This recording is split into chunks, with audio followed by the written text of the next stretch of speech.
안녕하세요, 여러분. HSK 현정쌤입니다. 자, 오늘도 우리 시험에 꼭 필요한 HSK 필수 다이어를 가지고 왔는데요.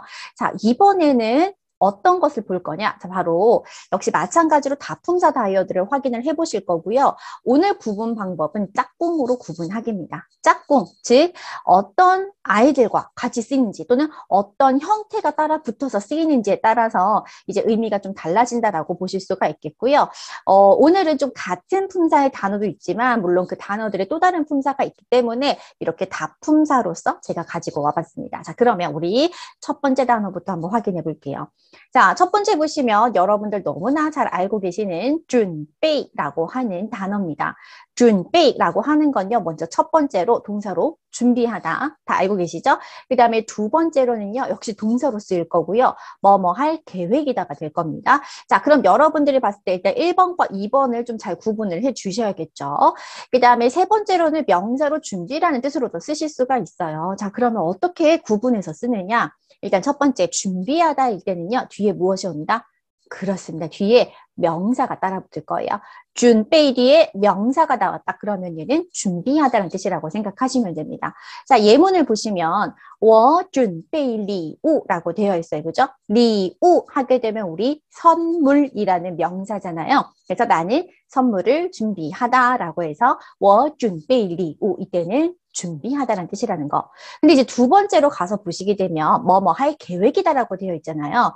일단 여러분들이 중국어 단어를 외우시다 보면 이렇게 물결 표시가 되어 있는 걸 보실 수가 있어요. 이 물결 표시가 있는 곳에는 어떤 성분이 들어간다라고 생각하시면 돼요. 그럼 여기는 뭐가 들어가느냐? 명사는 아니에요. 뭐뭐 할 계획이다. 동사 또는 동사 명사, 즉 동사 구의 형태가 들어가게 될 거예요. 동사구라고 하는 거는 동사 플러스 명사라고 보시면 돼요. 자, 그래서 예문을 보시면 我准备까지는 똑같아요. 근데 뒤에 보니까 리우가 아니라 뭐예요? 송礼物라고 되어 있잖아요. 그죠? 송礼物 하게 되면 선물을 보내다, 선물을 보내주다라는 뜻으로서 쓰게 되거든요.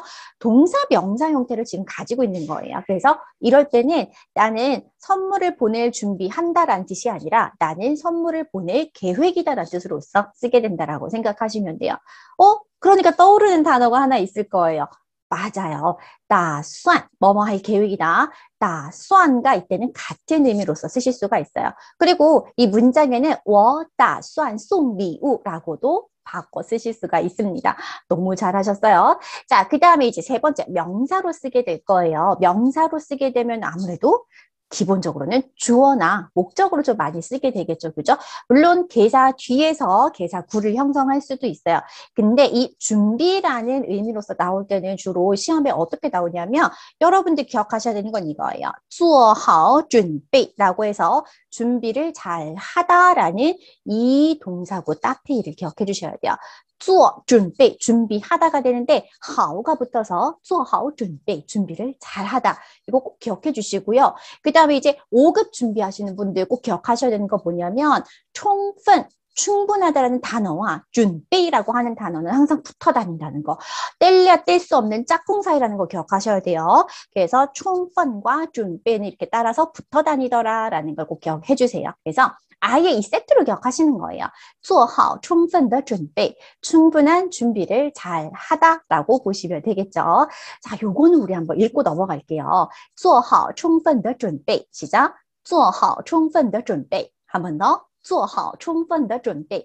너무 잘하셨어요. 꼭 기억하시고 특히 5급, 5급에서 이거는 독해 1부분에도 나오고요. 쓰기 1부분에도 나오고요. 여러분들이 쓰기 2부분, 장문에서도 해내실 수 있으셔야 돼요.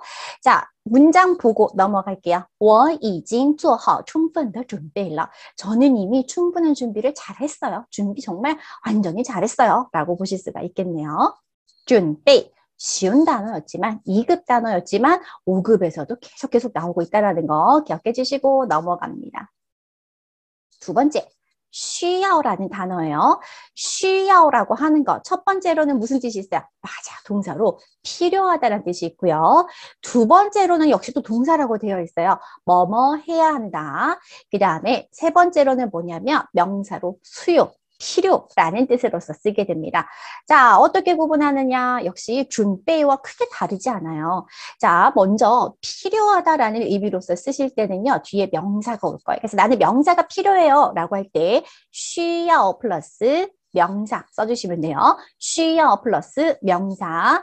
자, 그럼 문장 한번 볼게요. 我需要三本书라고 되어 있어요. 저는 필요합니다. 무엇이 필요한 거예요? 세 권의 책이 필요합니다. 라고 얘기를 하죠. 我需要三本书라고 해서 3本书 명사 구가 이렇게 딱 나왔어요. 자, 그러면 두 번째로 뭐뭐 해야 한다. 앞에서 제가 말씀드렸잖아요. 뭐라 그랬어요? 이렇게 물결이 들어가게 되면 무엇이다? 뭔가 넣어야 되는데 명사보다는 동사를 넣게 될 것이다 라고 이렇게 기억해 주시면 되는 거예요.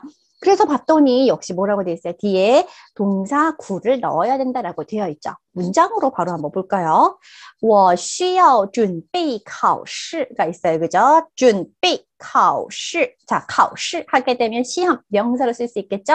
시험을 준비하다. 근데 보니까 다시 이렇게 술목, 동사, 명사 형태가 들어가 있잖아요. 그럴 때 쉬어는 뭘로 해석한다? 뭐뭐 해야 한다라고 해석해 주시면 되는 거예요. 我需要准备考试. 저는 시험을 준비해야 합니다. 라는 문장 완성된 거 확인되시죠? 자, 그 다음에 세 번째. 역시 명사로 쓰게 되면 주어나 목적어로 쓰일 수 있고 또는 계사 뒤에도 쓰일 수 있지만 이 I 역시 이렇게 딱 기억하시면 될 것 같아요. 만주 쉬어 라고 기억을 해주시면 좋을 것 같아요. 만주 쉬어 역시 이거는 저희가 이제 5급에서 좀 많이 나오는 표현이에요. 만주, 만족시키다라는 뜻이에요. 무엇을? 쉬어, 수요를 만족시키다, 필요를 만족시키다 라는 뜻으로서 쓸 수가 있습니다. 그래서 문장을 보시면 这家店, 이 가게는요, 能满足, 만족시킬 수 있어요. 무엇을? 顾客的要求라고,需求, 죄송해요. 顾客的需要라고 되어 있어요. 고객의需要, 필요, 수요를 만족시킬 수 있습니다가 됐어요. 제가 실수로 要求라는 게 나왔는데 이 要求라는 것도 요구라는 뜻이거든요. 이 요구가 또 이렇게 만주라는 동사와 자주 쓰이다 보니까 저도 모르게 툭 튀어나왔어요. 그 말은 즉슨 그렇죠. 시험에 잘 나온다는 거예요. 이것까지 플러스로 여러분들이 좀 가져가셨으면 좋겠습니다. 자, 아래에 제가 이렇게 띄워 놓을게요. 단어 확인해 주시고요. 쉬어 구분되셨나요? 세 번째로 넘어갈게요. 자, 세 번째 3급 단어예요. 特别. 자, 이 特别라는 단어도 물론 3급에 지정되어 있지만 사실 우리 굉장히 많이 쓰는 거예요. 그죠? 6급에서도 쓰실 수 있는 거예요. 회화에서도 정말 많이 쓰는 거예요. 자, 근데 생각보다 내가 생각했던 것보다 뜻이 굉장히 많죠. 우리는 주로 뭘로 쓰고 있어요? 부사로 특히, 특별히, 아주라고 해서 정도 부사로서 쓰고 있다는 거. 여러분들이 바로 떠올리셨을 거고 두 번째는 어떤 뜻이 있냐면 특히, 더욱이 라는 뜻으로서 쓰게 됩니다. 그 다음에 세 번째로는 특별하다라는 뜻으로서 쓰게 되는데 일단 3급을 준비하시는 분들은 뭐 특히 아주 정도로만 사실 기억을 해주셔도 돼요. 그래서 보시면 정도부사로서 쓰게 되면 뒤에 무엇이 온다? 뒤에 형용사나 심리동사가 올 거예요. 왜? 정도를 표현하니까. 그래서 特别 뒤에 형용사, 심리동사가 왔다. 그러면 특히, 아주 이렇게 기억해 주시면 됩니다. 예문을 보면 他对我特别好라고 얘기하죠. 그는요, 나에게 특히 잘해줘요 라는 의미입니다. 对 사람, 很好, 뭐 特别好 하게 되면은 그 사람에게 아주 잘해주다, 특히 잘해주다 이런 의미로서 쓰게 되니까요. 이 형식도 좀 여러분들이 기억해 주시면 좋겠고요.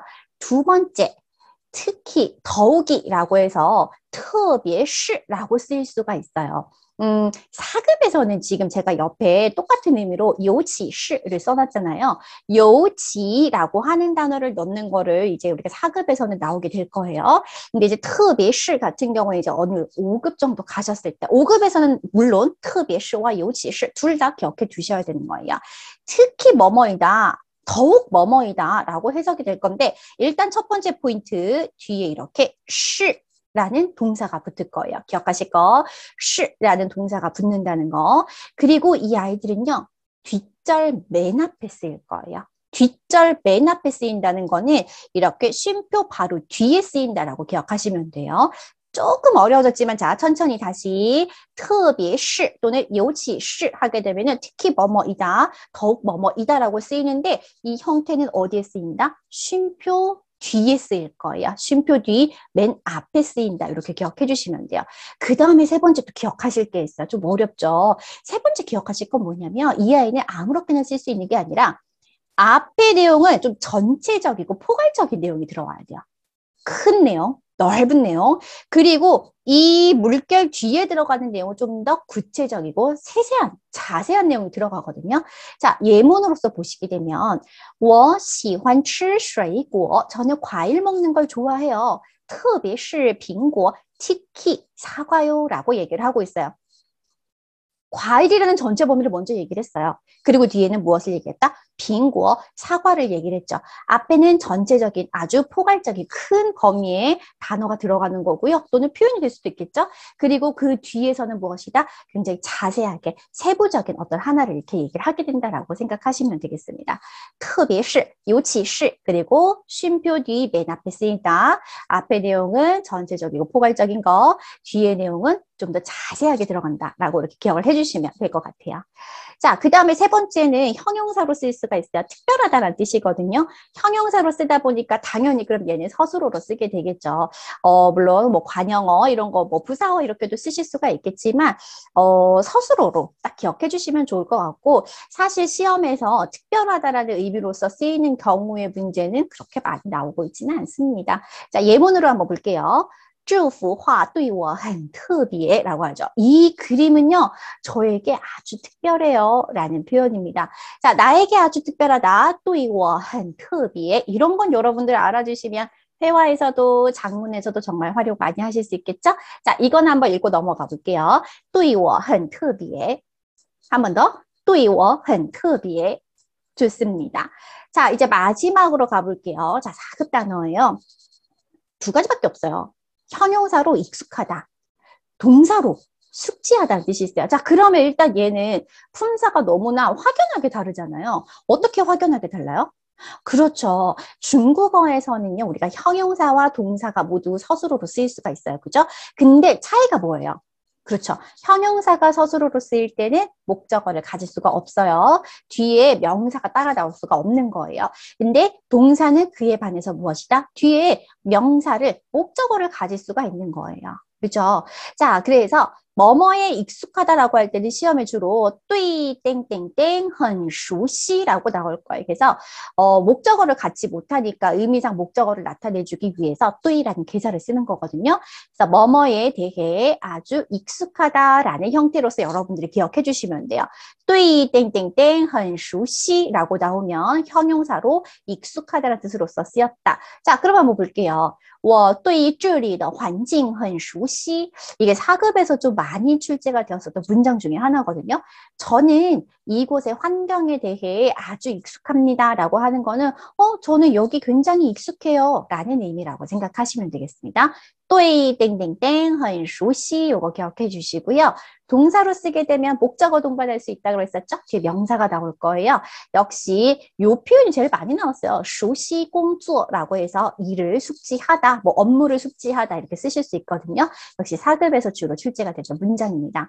그래서 전체 문장 보시면 经理让죄송해요. 经理让我熟悉工作라고 해서 찡리, 뭐 사장님이 될 수도 있고요. 책임자가 되겠죠. 그죠? 사장님이요, 저에게 일을 숙지하라고 하셨어요. 시키셨어요. 라고 이렇게 보실 수가 있습니다. 익숙하다, 숙지하다, 품사가 너무나 확연하게 다른 아이기 때문에 얘는 무엇이다? 뒤에 명사가 왔냐, 안 왔냐에 따라서 의미를 구분을 해주시면 될 것 같아요. 자, 이렇게 해서 오늘 우리 되게 간단하게 4개를 봤어요. 4개를 봤는데 정말 중요한 아이들이거든요.